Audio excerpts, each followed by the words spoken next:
Video को ज़्यादा से ज़्यादा शेयर कीजिएगा। जम्मू कश्मीर से वेदर को लेकर बड़ी अपडेट सामने आई है। अगर आप जम्मू कश्मीर के किसी भी कोने से इस समय इस वीडियो को देख रहे हैं तो ज़रूर जो है वो इस वीडियो को सुनिएगा और साथ ही साथ एक शेयर जो है वो ज़रूर कीजिएगा। जम्मू कश्मीर से वेदर को लेकर जो है वो ये कहा गया है कि जम्मू कश्मीर में नवंबर के लास्ट तक जो है फिलहाल मौसम पूरी तरह सूखा रहने की संभावना है और आने वाले दिनों में दिन और रात दोनों के टेम्परेचर में और गिरावट जो है वो दर्ज होने की उम्मीद जो है वो जताई गई है। यहाँ पर यह कहा गया है कि नवंबर के ये कहें कि आखिर तक मौसम सूखा ही रहने का अनुमान है। लगातार सूखे हालात के कारण दिन और रात दोनों समय जो है वो ठंड बढ़ेगी और ऐसे में टेम्परेचर के हवाले से बात करें तो उसमें भी बड़े पैमाने पर गिरावट जो है वो आ सकती है, जिसमें ये भी कहा गया है कि सुबह और शाम के टाइम जो है वो कम विजिबिलिटी के चलते कई इलाकों में सड़क ये कहें कि यातायात प्रभावित हो सकता है। ऐसे में लोगों को सफ़र करने में दिक्कत हो सकती है, लेकिन लोगों से ये अपील की गई है कि वह खासकर कम विजिबिलिटी वाले इलाकों में जो है वो सावधानी बरतें और महकमा मौसमियात की तरफ से एडवाइजरी में बच्चों, बुज़ुर्गों और ये कहें कि जो नवजात बच्चे हैं, जो न्यू बॉर्न बेबीज़ हैं, अगर आपके घर में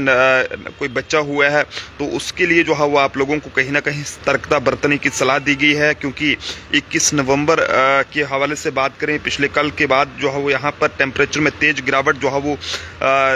दर्ज जो है वो होने की संभावना आज से जताई जा रही है, जिसमें यह भी कहा गया है कि सुरक्षित रहने के लिए आप सब लोगों को गर्म कपड़े पहने और हीटिंग डिवाइसेस का इस्तेमाल करें। साथ ही आग से जुड़े हादसों से बचने के लिए सभी सुरक्षा उपायों का पालन करें और महकमा मौसमियात ने लोगों से रोजाना के मौसम से अपडेट रहने और ये कहें कि आने वाले हफ्तों में सर्दियों से जुड़ी बुनियादी सावधानियों का पालन करने की अपील की है। जाहिर सी बात है कि पिछले कुछ दिनों से जम्मू कश्मीर के अंदर मौसम जो है वो काफ़ी ज़्यादा खुश्क बना हुआ है और कई इलाकों में जो है वो काफ़ी ज़्यादा सुबह और शाम के बीच ठंड भी जो है वो देखने को मिल रही है। लेकिन इस बीच महकमा मौसमियात ने साफ तौर पर छोटे बच्चों की बात करें, बुजुर्गों की बात करें या फिर न्यू बॉर्न जो बेबीज़ हैं, जो लोगों के घरों में अभी जिन बच्चों ने जन्म लिया है, उनके लिए भी जो है वो सावधानी बरतने को कहा है, क्योंकि ऐसी ठंड में उनकी सेहत पर बहुत बड़ा असर पड़ सकता है। और वहीं विंटर ब्रेक्स के हवाले से बात करें, विंटर वेकेशन, तो वो भी जो है वो दिसंबर महीने के फर्स्ट वीक से अनाउंस की जाएंगी कश्मीर वैली में 8th क्लास तक के बच्चों के लिए। लेकिन हम ये कहेंगे कि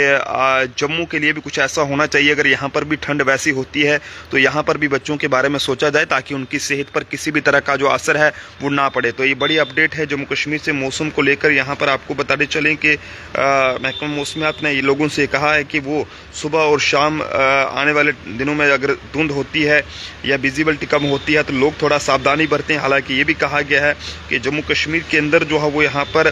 2 और 3 दिसंबर को कई इलाकों में हल्की बर्फबारी होने की संभावना है। महकमा मौसमियात के मुताबिक 22 नवंबर से दिन और रात के टेम्परेचर में 1 से 2 डिग्री सेल्सियस की और गिरावट जो है वो दर्ज की जाएगी। और ऐसे में ये कहा गया है कि 2 और 3 दिसंबर को दोपहर के बाद जो है वो आसमान में बादल बढ़ सकते हैं। 1 दिसंबर तक जो है फिलहाल मौसम सूखा जारी रहेगा और ऐसे में ये भी कहा गया है कि इसी दौरान ऊंचाई वाले इलाकों में हल्की जो बर्फबारी है वो हो सकती है। इसके बाद 10 दिसंबर तक मौसम फिर से सूखा रहने का अनुमान है, जिससे ठंड जो है वो और ज़्यादा बढ़ सकती है। तो आज से मौसम के अंदर बड़ा बदलाव होगा, जिसमें ठंड के हवाले से बात करें तो सुबह शाम जम्मू कश्मीर के अंदर अब जो है वो ठंड बढ़ेगी। देखते रहें जम्मू ट्रिब्यून। जय हिंद, जय भारत।